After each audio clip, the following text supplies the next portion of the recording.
বন্ধুসকল যেহেতু এতিয়া কাৰৈ মাছৰ পোনাবোৰ ডাঙৰ হৈ গৈছে আৰু সেইবাবে এতিয়া আমি আৰু খলিও নুখুৱাও। আপোনালোকে চাব পাৰে,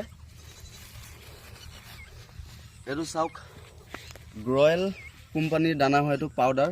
আৰু এইফালে চাব পাৰে মাছবোৰে কেনেকৈ উশাহ দি আছে, দেখিছে। আৰু সেইবাবে বন্ধুসকল এতিয়া আমি খলিও আৰু নুখুৱাও, এতিয়া আমি এই পাউডাৰটো খুৱাম। এই পাউডাৰটোত বহুত প্ৰটিন আছে, মাছৰ গ্ৰোথ হ'বলৈ সহায় কৰে, সেইবাবে আমি এই পাউডাৰটো ইউজ কৰিম। চাব পাৰে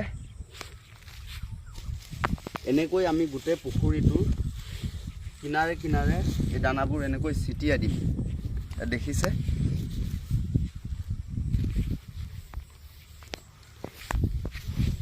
এইফালে চাওক, দানা দিয়াৰ লগে লগে মাছবোৰে কেনেকৈ ধৰিছে, দেখিছে। এই পাউডাৰটো খোৱালে আমাৰ খুব কম দিনতে মাছবোৰৰ ভাল সাইজ আহিব, আৰু সেইবাবে আমি এই পাউডাৰবোৰ ইউজ কৰিম।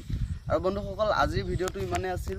যদি ভাল লাগিল এটা লাইক, কমেণ্ট আৰু ছাবস্ক্ৰাইবটো কৰি ৰাখিব, যাতে আমাৰ ভিডিঅ'বোৰ আপলোড কৰিলে আপোনালোকৰ ওচৰত খুব কম সময়তে গৈ পায়। ধন্যবাদ।